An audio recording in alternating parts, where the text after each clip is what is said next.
இந்த சிந்தனைகளை மனதில் வைத்துக் கொள்ளும் 5 விஷயங்கள். மகிழ்ச்சியை தேடி, நல்ல தொழிலை தேடி, வீட்டில் சமாதானம் அமைதியை தேடி, படிப்பு என்கிற வெற்றியை தேடி, வாழ்க்கையில் சந்தோஷத்தை தேடி இந்த இடத்துக்கு நாம் வந்திருக்கிறோம். இந்த சிந்தனையோடு இந்த மறையுறைக்குள்ளே போவோம். சர்தார் ஒருத்தர் அமெரிக்காவுக்கு சூப்பர் மார்க்கெட்டுக்கு போயிருக்கிறார். சூப்பர் மார்க்கெட் நம்ம எல்லாரும் போயிருப்போம், ஏன்னா வள்ளியூரில் இருக்குது கெரோஸ் சூப்பர் மார்க்கெட். எல்லாம் வரிசையாக அடிக்கடி வச்சுருப்பாங்க எல்லா திங்ஸையும். அப்போ முதல் முறையாக சர்தார் அந்த சூப்பர் மார்க்கெட்டுக்குள்ளே போகிறார். கூட ஒருத்தர் வந்து ஒவ்வொன்றா விளக்கிக்கிட்டே வரார். வருகிற பொழுது முதல்ல ஒரு இடத்துக்கு போகிறாங்க. அதில் ஆரஞ்சு ஜூஸ் பவுடர் அப்படின்னு போட்டிருக்குது. உடனே சர்தார் கேட்டிருக்கிறாரு, ஆரஞ்சு ஜூஸ் பவுடர் அப்படின்னா என்னது அப்படின்னு கேட்டுக்கிறார். இல்லை 2 கரண்டி பொடியை எடுத்து நீங்கள் தண்ணியில் கலக்குனீங்க அப்படின்னா உடனே ஆரஞ்சு ஜூஸ் வந்துடும் அப்படின்னு சொல்லிக்கிறார். உடனே சர்தாருக்கு ஒரே ஆச்சரியம். பழத்தை எடுத்து புழிஞ்சாதானே ஆரஞ்சு ஜூஸ் வரும், எப்படி பொடியை கலந்தா ஆரஞ்சு ஜூஸ் வரும்னு கேட்டுக்கிறார். அவர் டெமோ காட்டுக்கிறார். கலந்த உடனே ஆரஞ்சு ஜூஸ் வந்திருக்கு, ரொம்ப சந்தோஷம். அப்போ பொடியை எடுத்து கலந்தா ஆரஞ்சு ஜூஸ் வந்துடும். அடுத்த இடத்துக்கு போயிருக்கிறார். அங்கே மில்க் பவுடர் அப்படின்னு போட்டிருந்துருக்கு. ஒரே சந்தோஷம். உடனே கேட்குற மில்க் பவுடர்னு போட்டிருக்கேன் அப்படின்னா என்னது? இந்த பொடியை எடுத்து நீங்கள் வெந்நீரில் கலந்தீங்க அப்படின்னா உடனே உங்களுக்கு பால் வந்து விடும். அவருக்கு ஒரே ஆச்சரியம், எப்படி அது வரும்? பவுடரை கலந்தா மாட்டில் இருந்தானே ஆட்டில் இருந்தானே பால் வர முடியும், எப்படி இது பொடியை கலந்தா வர முடியும்? உடனே டெமோ காட்டியிருக்கிறாங்க. ஹாட் வாட்டரை எடுத்து வெந்நீர் எடுத்து உடனே கலக்கிருக்கிறாங்க, பால் வந்துட்டு. ஒரே ஆச்சரியம் அவருக்கு, இப்படிலாம் வருமா என்று அவர் போய்கொண்டே இருக்கும் பொழுது மேனேஜர் சர்தார் கூட வந்தவரை கூப்பிட்டுட்டார். உடனே மேனேஜர் போயிட்டார். சர்தார் அடுத்த இடத்துக்கு போயிருக்கிறார். அங்கே பேபி பவுடர்னு போட்டுருக்கு. என்ன போட்டிருக்கு? Baby powder, Johnson baby powder. சர்தாருக்கு ஒரே சந்தோஷம். உடனே ஜாமான்லாம் வாங்கிட்டு கவுண்டருக்கு வந்திருக்கிறார். வந்த உடனே பார்த்த இடத்துல 2 ஆரஞ்சு ஜூஸ் பவுடர் டப்பா இருந்துக்குது, மில்க் பவுடர் டப்பா 2 இருந்துக்குது, பேபி பவுடர் மட்டும் 50 இருக்குது. 50 பேபி பவுடர் டப்பா. கடைக்காரனுக்கு ஒரே ஆச்சரியம், சே ஒரு நல்ல மனுஷனாக இருப்பான் போல, பேபி பவுடரை 50 டப்பா வாங்கியிருக்கிறான், யாரோ ஒரு அனாதை இல்லத்துக்கு சின்ன பிள்ளைங்களெல்லாம் கொடுக்க போகிறான் போலன்னு பாராட்டிக்கிட்டே அவர்கிட்ட கேட்டுக்கிறார். 50 baby powder, Johnson baby powder வாங்கியிருக்கிறீங்களே, ரொம்ப சந்தோஷமாக இருக்குது, எந்த அனாதை மடத்துக்கு கொடுக்க போகிறீங்க அப்படின்னு சொன்னா செவுட்டில் 2 அடியை போட்டு சொன்னா, முட்டா பையில ஆரஞ்சு ஜூஸ் பவுடரை கலந்தா ஆரஞ்சு ஜூஸ் வந்துடும், மில்க் பவுடரை கலந்தா மில்க் வந்துடும், பேபி பவுடரை கலந்தா என்ன வரும்? பேபி வரும். எனக்கு குழந்தை இல்லை, அதனால தான் நான் பேபி பவுடரை வாங்கினேன் அப்படின்னு சர்தார் சொன்னதாக ஜோக்கு வரும். பொறுமை இல்லாத உலகத்தில் வாழ்ந்து கொண்டே இருக்கிறோம். எல்லாம் உடனடியாக நமக்கு நடக்க வேண்டும். பார்த்தீங்கன்னா ஃபாஸ்ட் ஃபுட், என்ன கடைக்கு போவோம், சோறை ஏற்கனவே வச்சிருப்பான், எடுத்து 2 கிண்டு கிண்டுவான், உடனே கொடுப்பான். Fried rice, noodles, fast food, instant coffee, உடனே ப்ரூ பவுடர் எடுப்போம், உடனே கலக்குவோம், உடனே குடிக்கணும். பொறுமை இல்லாத ஒரு வகையான உலகத்தில் நம்ம வாழ்ந்து கொண்டே இருக்கிறோம். நாம பொறுமையோட இருக்கிறோமா பொறுமையோட இல்லையா அப்படிங்கிறத செக் பண்ணுறதுக்கு 2-3 விஷயங்கள் சொல்கிறேன். 1, நம்ம வீட்டில் ரிமோட் கண்ட்ரோல் இருக்கும். என்ன ரிமோட் கண்ட்ரோல் படுற பாட பார்த்தீங்கன்னா தெரியும் நாம் எவ்வளவு பொறுமையோடு இருக்கிறோம்னு சொல்லிட்டு. அமுக்கிக்கிட்டே இருப்போம். 1 மாதத்தில் ரிமோட் கண்ட்ரோல் சில நேரங்களில் உடஞ்சு கூட போயிடும். ஏன்னா அமுக்கிற வேகம் அப்படி வேகமாக. ஒரு சேனலில் ஒரு அட்வர்டைஸ்மெண்ட் வந்த உடனே அடுத்த சேனல், வேகமாக சேனல்களை மாற்றி கொண்டே இருக்கிறோம். நாம் பொறுமை இல்லாதவர்கள். இப்போ நெட்டு வந்திருக்குது, ஏன்னா செல்ஃபோனில் நீங்கள் யூடியூப் ஆன் பண்ணணும்னா அப்படியே சுற்றும் பாருங்க, சுற்றும் போது வரும் பாருங்க கோவம். என்ன இது என்னடா சுற்றிக்கிட்டே இருக்கும் போல 2G இருந்துச்சு, 3G ஆச்சு, இப்போ என்ன ஆயிடுச்சு 4G. நமக்கு எல்லாருக்குமே உடனே வரணும். ஆன் பண்ண உடனே எல்லாமே நமக்கு கிடைக்க வேண்டும் என்கிற ஒரு பொறுமை இல்லாத மனநிலை. உதாரணம் 2. உதாரணம் 3, நம்ம ஊரில் பஸ் வரும். ஏன்னா பஸ் ஏறும் பொழுது நம்மளுடைய மனநிலை என்ன சீட் இருக்கும் பஸ்ஸில், ஆனாலும் நம்ம என்னதான் பண்ணுவோம்? எவ்வளவு வேகமாக அடம் பிடிச்சி முண்டி அடித்து அடுத்தவங்கள மிதிச்சாவது நம்ம எங்கே போயிட நினைப்போம். பல ஊர்கள் நடக்கும். என்ன அவசரத்தில் பொறுமை இல்லாமல் புள்ளையை தூக்கி ஜன்னலுக்குள்ளோட போட்டுருவாங்க இடம் பிடிக்கிறது. புள்ளையை தூக்கி ஜன்னலுக்குள்ளே போட்டு இடம் பிடிக்கிற பொறுமை இல்லாத தனத்திற்குள்ள இன்றைக்கு இந்த சமூகம் வளர்ந்து கொண்டே இருக்கிறது. உதாரணம் 3. உதாரணம் 4, நம்ம பசங்க பைக் ஓட்டும் போது பார்க்கலாம். ஏன்னா பைக் எல்லாமே 50-60 போகாது. பைக் ஓட்ட ஆரம்பித்தாலே 80, 90, 100 அப்படி ஒரு கட்டடிச்சு எப்படியாவது முன்னாடி பொறுமை இல்லாமல் ஒரு 5 நிமிடம் தான் இருக்கும் 60 போகிறதுக்கும் 80, 90 போகிறதுக்கும். ஆனால் நமக்கு பொறுமை இருக்காது. உதாரணம் 5 ரோட்டை கிராஸ் பண்றதுக்கு நாம எடுத்துக்கொள்கிற மனநிலை. ஆக ஒட்டு மொத்தத்தில் பொறுமை இல்லாத இந்த உலகத்தில் நாம வாழ்ந்து கொண்டிருக்கிறோம். இன்றைக்கு இந்த தாயை தேடி வந்திருக்கிறோம். பொறுமையை குறித்து ஒரு சில காரியங்களை உங்களோடு பகிர்ந்து கொள்ள நான் ஆசைப்படுகிறேன். பொறுமை அப்படின்னு சொன்னால் 2 விஷயம் இருக்குது. ஒன்று பேச்சில் பொறுமை, மற்றொன்று செயல்படுவதில் பொறுமை. இந்த ரெண்டுமே கண்டிப்பாக நமக்கு தேவை என்பதை நான் உணர்கிறேன். கடலோடு போராடுகிற இந்த சமூகம், எப்பொழுதுமே உணர்ச்சி வயப்பட்டு இருக்கக்கூடிய சமூகம், உணர்வுகளுக்கு அதிகமான முக்கியத்துவம் கொடுக்கக்கூடிய இந்த சமூகத்தில் இந்த குறைபாடு நிச்சயமாக இருக்கிறது. எனவே பொறுமை பேச்சிலும் செயல்பாட்டிலும் நமக்கு தேவை. பொறுமைனா என்ன, இந்த பொறுமையினால நமக்கு என்ன கிடைக்கும், பொறுமையினால பொறுமை இல்லாததுனால இந்த உலகத்தில் நாம் எவற்றையெல்லாம் இழந்திருக்கிறோம் என்று சிறிது சிறிதாக சிந்தித்து பார்ப்போம். இந்த பேச்சில் பொறுமை அப்படின்னு சொன்ன உடனே எனக்கு ஒரு ஞாபகம் வருது, வருத்தப்பட்டு கொள்ள வேண்டாம். நான் 2 வருடத்துக்கு முன்பு இங்கே இருந்தேன் தோமையார்புரத்தில். அப்போ பிள்ளைங்களுக்கு தெரியும், நிச்சயமாக சின்ன பிள்ளைங்களுக்கு, பசங்களுக்கும் வாலிப பசங்களுக்கும் தெரியும். கூத்தன்குழி, இடிந்தகரை, கூடன்குளம், தோமையார்புரம் இந்த 4 ஊர்களும் இணைந்து ஒரு சில கலை போட்டிகள், விளையாட்டு போட்டிகள்லாம் நடத்தினோம். ஏன்னா 2 ஆண்டுகளுக்கு முன்பாக 4 ஊர்கள்லேருந்தும் பிள்ளைங்க வந்தாங்க, பங்கெடுத்தாங்க. வெற்றி பெற்றவர்களுக்கு பரிசு கொடுக்கப்பட்டது. முதல்ல விளையாட்டு போட்டி நடத்தினோம். வாலிபால் போட்டி நடந்து அற்புதமாக நடந்தது. அப்புறம் நம்மளுடைய ஜேடிஹெச் ஹவுஸில் வச்சு தான் கலை போட்டிகள் நடத்தி கொண்டிருந்தோம். கலை போட்டிகள் நடந்து கொண்டிருக்கும் பொழுது ஒரு கமெண்ட் ஒன்று வந்துச்சுன்னா, பேச்சில் பொறுமை இல்லை. பேச்சில் பொறுமை இல்லாமல் பேசக்கூடிய ஒரே ஒரு உதாரணம் மட்டும். ஒரு அம்மா ஒரு கமெண்ட் கொடுத்தாங்க. என்ன கமெண்ட் அப்படின்னா, 4 சாமிமாரும், 4 சாமிமார்னா யாரு, கூத்தங்குழி, இடிந்தகரை, தோமையார்புரம், கூடன்குளம் 4 சாமிமாரும் பிள்ளைங்க ஆடுறதை பார்க்கறதுக்காகவே இந்த கலை நிகழ்ச்சி வச்சிருக்காங்க. பொறுமை இல்லாத சிந்தனை. ஏன் இந்த கலை நிகழ்வை வைத்திருக்கிறோம் என்று சிந்தித்து கூட பார்க்க முடியாமல், நேரம் கூட சிந்தனைக்கு கொடுக்காமல் வார்த்தையை கொட்டி விடுகிற பொறுமை இல்லாத பேச்சு. ஆக இந்த பொறுமை இல்லாத பேச்சினால், பொறுமை இல்லாத செயல்பாடுகளினால் நம்முடைய வாழ்க்கையில நாம் நிறைய இழந்திருக்கிறோம். அதற்கு முன்பாக பொறுமைனா என்ன? பல நேரங்களில் பொறுமைனா என்னன்னு தெரியாமலே உள்ள போயிடக்கூடாது. கண்டிப்பாக விவிலியம் வச்சிருப்பீங்க நம்புறேன். சீராக் ஆகமம் 1வது அதிகாரம் 23 to 24 யாராவது எடுத்து வாசிக்கலாமா? சீராக் பைபிள் யார்கிட்ட இல்லையா? இருக்குல்ல? Very good. அம்மா எடுங்க. சீராக்கின் ஞானம் அதிகாரம் 1 இறைவசனம் 23 to 24 முடிய பொறுமைனா என்ன? முதல்ல பொறுமைனா என்னவென்று முதல்ல உள்வாங்கிக் கொள்வோம். பொறுமையுள்ளோர் தக்க காலம் வரை அமைதி காப்பர். நன்றி அம்மா.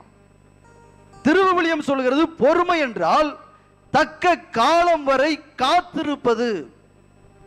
பேசுவதற்கு தக்க காலம் வரை காத்திருப்பதற்கு பெயர் பொறுமை.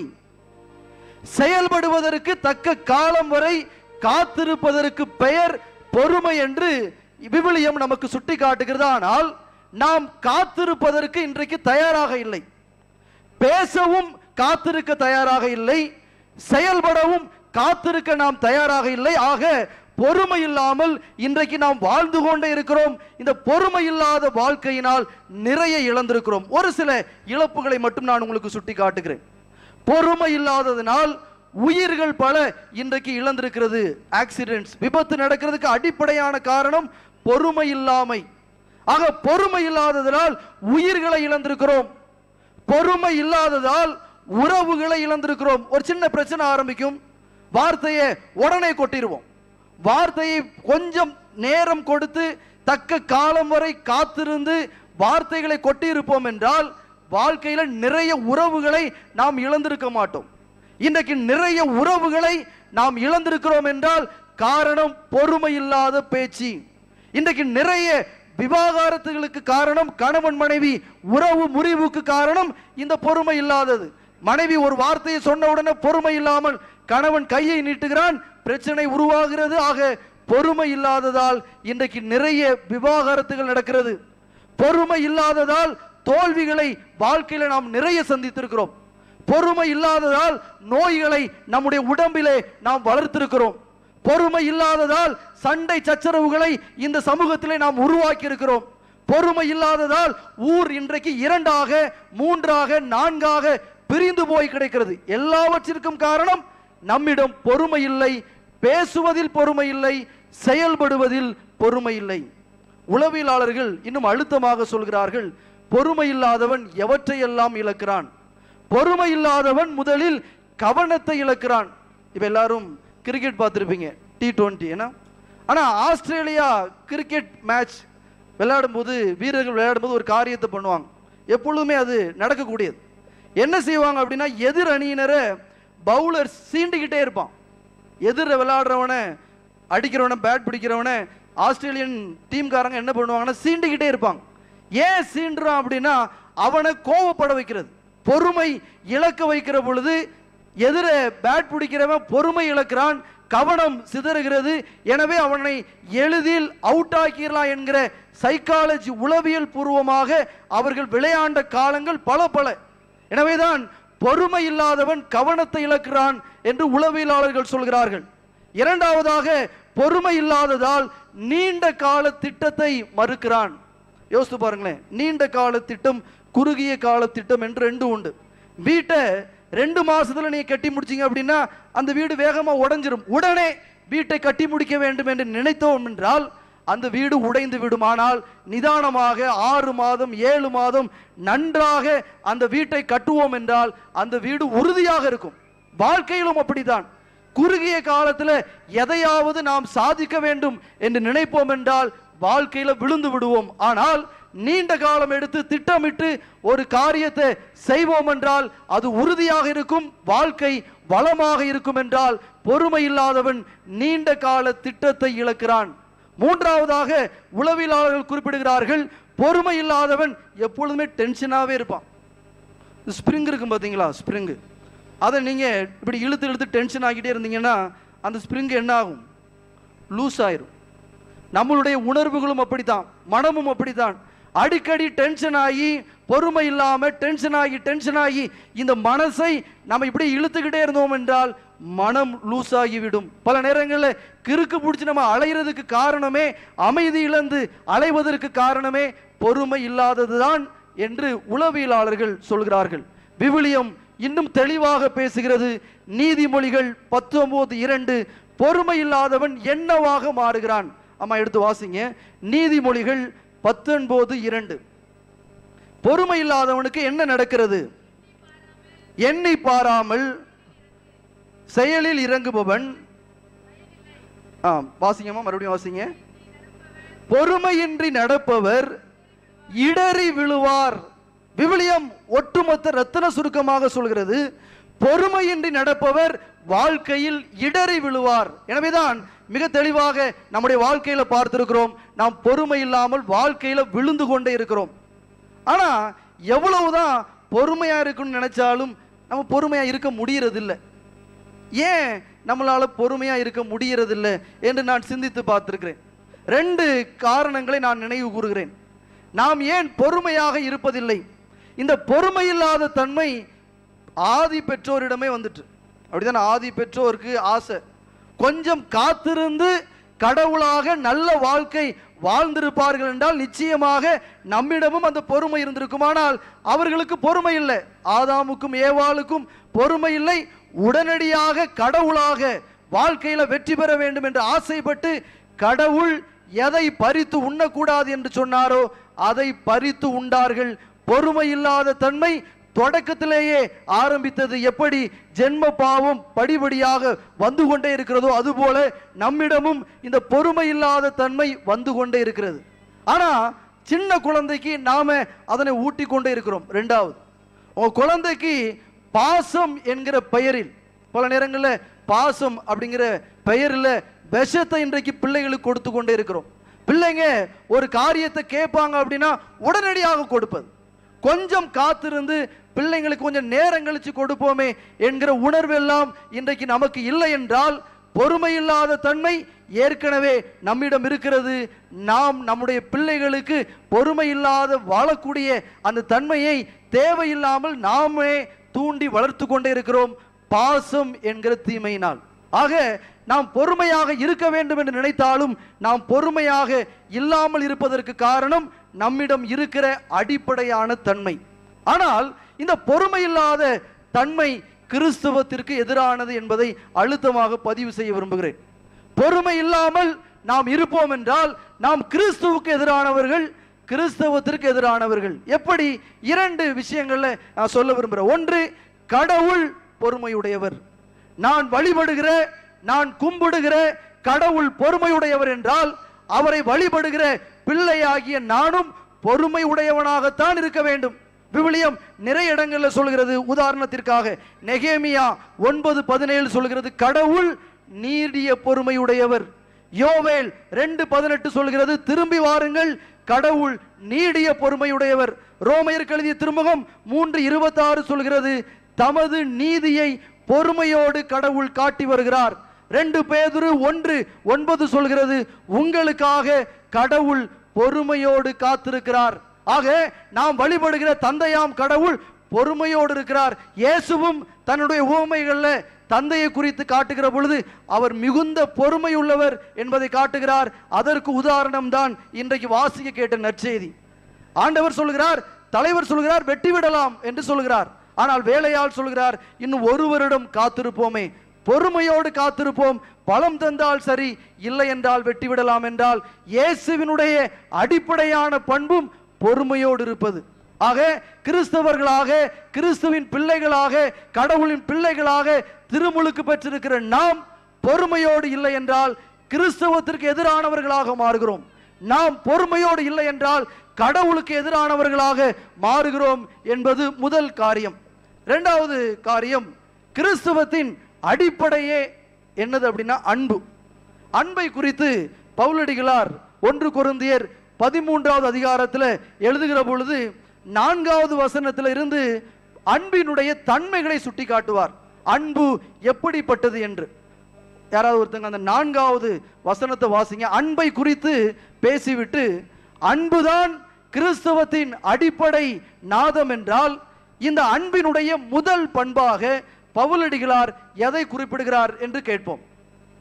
வாசிங்க 1 கொரிந்தியர் 13:4. 1 கொரிந்தியர் 13:4. அன்பு பொறுமை உள்ளது. நன்றி நன்றி. அன்பினுடைய முதல் பண்பும் பொறுமைதான். ஆகவேதான் நான் சொல்கிறேன் கிறிஸ்தவத்தின் அடிப்படை அன்பு என்றால் அன்பினுடைய முதல் பண்பு பொறுமை என்றால் நான் பொறுமை இல்லாமல் இருப்பேன் என்றால் நான் கிறிஸ்தவத்திற்கு எதிரானவன். ஆக பொறுமை இல்லாத தன்மை கிறிஸ்தவத்திற்கு, கடவுளுக்கு எதிரானது. ஏனென்றால் நான் வழிபடுகிற கடவுள் பொறுமையானவர். கிறிஸ்தவத்தின் அடிப்படை தன்மையாகிய அன்பினுடைய முதல் பண்பு பொறுமை. எனவே நான் பொறுமையோடு இருந்தால்தான் கிறிஸ்தவன் என்று அழைக்கப்பட தகுதி உள்ளவன் என்பதை புரிந்து கொள்ள வேண்டும். சரி, நான் பொறுமையோடு இருந்தால் எனக்கு என்ன கிடைக்கும்? 5 காரியங்களை நம்ம குறிப்பிட்டோம். நான் பொறுமையோடு இருந்தால் நமக்கு என்ன கிடைக்கும்? விவிலியம் பொறுமையோடு இருப்பவர்களுக்கு என்ன கிடைக்கும் என்பதை மிக தெளிவாக சுட்டி காட்டுகிறது. திருப்பாடல் 40:1 எடுத்து வாசிங்க அம்மா. திருப்பாடல் 40:1. பொறுமையோடு நாம் இருப்போம் என்றால் நமக்கு என்ன கிடைக்கும்? முதல் பயன் வாசிப்போம். நான் ஆண்டவருக்காக பொறுமையுடன் காத்திருந்தேன், அவரும் என் பக்கம் சாய்ந்து எனது மன்றாட்டை கேட்டார். ஆக பொறுமையினுடைய முதல் பயன் என்னவென்றால் ஆண்டவருடைய அருளை நமக்கு பெற்று தருகிறது. எனவேதான் நான் கேட்டேன், இன்றைக்கு எதுக்காக இந்த கித்தேரி அம்மாவை தேடி வந்திருக்கிறீங்க? ஆண்டவருடைய ஆசீரை தேடி வந்திருக்கிறோம் என்றால், கித்தேரி அம்மாவின் ஆசீரை நாம் தேடி வந்திருக்கிறோம் என்றால் விவிலியம் நமக்கு சுட்டி காட்டுகிறது பொறுமை உள்ளவனுக்கு தான் ஆண்டவருடைய அருள் கிடைக்கும். ஆண்டவர் பொறுமை உள்ளவனுக்கு தான் செவி கொடுப்பார் என்பதை இன்றைக்கு விவிலியம் சுட்டி காட்டும் என்றால் கித்தேரி அம்மாவை வழிபடுகிற நீங்கள், அவளை தேடி அருளை பெற வந்திருக்கிற நீங்கள் பொறுமையோடு இருக்க வேண்டும் என்பது இந்த தாயினுடைய முதல் கோரிக்கை. இரண்டாவது, பொறுமையோடு இருப்போம் என்றால் என்ன கிடைக்கும்? சீராக்கின் ஞானம் 1:23 எடுத்து வாசிப்போம். சீராக்கின் ஞானம் 1:23. பொறுமையோடு இருந்தால் என்ன கிடைக்கும்? 24 நம்ம அப்பொழுது வாசித்தோம். இப்பொழுது 23 வாசிங்க. பொறுமையுள்ளோர் தக்க காலம் வரை அமைதி காப்ப. அடுத்த வரி, பின்னர் மகிழ்ச்சி அவர்களுள் வந்து தங்கும். இரண்டாவது காரியம், பொறுமையோடு இருப்போம் என்றால் மகிழ்ச்சி நமக்கு கிடைக்கும். நான் கேட்டேன், உங்களுக்கு எதை தேடி இந்த தாயை தேடி வந்திருக்கிறீங்க? வாழ்க்கையில சந்தோஷம் வேணும். இந்த அம்மா இன்றைக்கு மறுபடியும் நமக்கு சுட்டி காட்டுகிறாள், என்னை தேடி மகிழ்ச்சியை கேட்டு நீ வந்திருப்பாய் என்றால் நீ பொறுமையோடு இருந்தால்தான் உனக்கு மகிழ்ச்சி கிடைக்கும் என்பது இந்த தாயினுடைய இரண்டாவது வாக்கு. மீண்டுமாய், பொறுமையோடு இருந்தால் என்ன கிடைக்கும்? நீதிமொழிகள் 15:18 வாசிங்க. நீதிமொழிகள் 15:18. நீதிமொழிகள் 15:18 சொல்கிறது, எளிதில் சினம் கொள்பவர் சண்டையை மூட்டுவார். அடுத்த வரி, பொறுமை உடையவர் சண்டையை தீர்த்து வைப்பார். மூன்றாவது காரியம் இந்த தாய் நமக்கு சொல்கிறாள், பொறுமையோடு இருப்பீர்கள் என்றால் உங்களுடைய குடும்பத்தில் அமைதி இருக்கும். இன்றைக்கு நாம இந்த அம்மாவை, என் குடும்பத்தில் சமாதானம் வேணும், என் குடும்பத்தில் அமைதி வேணும், என் தெருவில் அமைதி வேணும், என் ஊரில் அமைதி வேணும் என்று தேடி வந்திருப்போம் என்றால் இந்த தாய் மூன்றாவதாக உங்களை பார்த்து விவிலியத்தின் அடிப்படையில் சொல்கிறாள், உங்களுக்கு அமைதி வேண்டும் என்றால் பொறுமையோடு இருங்கள். நான்காவது காரியம், நீதிமொழிகள் 14:29 சொல்கிறது, பொறுமையுடையவன் மெய்யறிவாளன். மறுபடியும் சொல்கிறது 14:17 சொல்கிறது, பொறுமையுடையவன் விவேகி. ஆக பொறுமையோடு நாம் இருப்போம் என்றால் நமக்கு நற்பெயர் கிடைக்கும். எல்லாவற்றிற்கும் மேலாக தமிழ் பழமொழி அற்புதமாக சொல்லும், பொறுத்தார் பூமி ஆழ்வார். ஆக வாழ்க்கையில வெற்றி கிடைக்க வேண்டும் என்றாலும் நிச்சயமாக பொறுமையோடு இருந்தால் மட்டும்தான் வாழ்க்கையில வெற்றி கிடைக்கும். என்றால் இந்த 5 காரியங்களும் பொறுமை உடையவனுக்கு மட்டுமே கிடைக்கும். ஆண்டவருடைய அருள், வாழ்க்கையில மகிழ்ச்சி, குடும்பத்தில் சமாதானம், தெருக்கல்ல சமூகத்தில் நற்பெயர், 5வது வெற்றி வேண்டும் என்றால், வாழ்க்கையில தோல்வியே வேண்டாம் என்றால் நிச்சயமாக பொறுமையோடு தான் இருக்க வேண்டும். கடைசியாக ஒரே ஒரு நிகழ்வு. சீனாவில் மூங்கில் இருக்கிறது, சீன மூங்கில்கள் என்று சொல்வார்கள். நமது ஊர்ல மூங்கில் இருக்குது, வச்ச உடனே வளர்ந்துடும். ஆனா சீனா மூங்கில்கள் அப்படி கிடையாது. நீங்க நட்டு வைத்தீங்க அப்படின்னா 4 வருடங்கள் ஒரு முளை கூட சீனாவில் வைக்கிற மூங்கில்கள் முளை விடாதாம். ஒரு முளை கூட 4 வருடங்கள். ஆனால் 4 வருடங்கள் கழித்து 2 மாதத்தில் வைத்திருக்கிற மூங்கில் 15 அடி வளருமாம். 4 மாதம் 4 வருடங்கள் முளை கூட விடாத அந்த சீன மூங்கில்கள் 4 ஆண்டுகள் கழித்து 2 வாரத்தில் 15 அடி வளரும் என்று நமக்கு அறிவியல் சொல்கிறது, இயற்கை சுட்டி காட்டுகிறது. என்றால் பொறுமையோடு இருப்போம் என்றால் அந்த நேரத்தில் நம்மளுக்கு ஒன்றுமே கிடைக்காதது போல தோன்றும். பொறுமையோடு இருப்போம் என்றால் ஏதோ தோற்றுவிட்டவர் போல தோன்றும். ஆனால் சிறிது காலம் கழித்து நிச்சயமாக பொறுமை நமக்கு வெற்றியை தரும், பொறுமை நமக்கு வாழ்வை தரும், பொறுமை நமக்கு வாழ்க்கையில எல்லா விதமான அமைதியை தரும், பொறுமை நமக்கு மகிழ்ச்சியை தரும், பொறுமை ஆண்டவருடைய அருளை தரும், பொறுமை நம்மை கடவுளுடைய பிள்ளைகளாக வாழ வைக்கும். கடைசியாக இஸ்லாம் சமயம் மிக அழகாக குர்ஆன் சொல்கிறது, பொறுமை உடையவன் அருகில் கடவுள் இருக்கிறார். அற்புதமான வார்த்தை. பொறுமை உடையவன் அருகில் கடவுள் இருக்கிறார் என்று குர்ஆனும் இஸ்லாம் சமயம் சொல்கிறது. நம்முடைய கடவுளும் கித்தேரியமாவும் இன்றைக்கு நமக்கு சவாலான ஒரு காரியத்தை தருகிறார்கள். அன்பு மகனே மகளே, நீ என்னை வழிபட வருவாய் என்றால், என்னிடம் வேண்டுதல்களை கேட்க வருவாய் என்றால், உனக்கு அமைதி வேண்டும், மகிழ்ச்சி வேண்டும், நிம்மதி வேண்டும், சமாதானம் வேண்டும், ஒற்றுமை வேண்டும், என்னுடைய ஆசீர் உனக்கு வேண்டும் என்றால் பொறுமையை கையாளு, பொறுமையாக பேசு, பொறுமையாக செயல்படு. அப்பொழுதுதான் நீ என்னுடைய மகன் மகள் என்று கித்தேரியம்மாள் இன்றைக்கு நமக்கு பாடம் புகட்டுகிறாள். கேட்க செவியுள்ளோர் கேட்கட்டும். ஆமென்.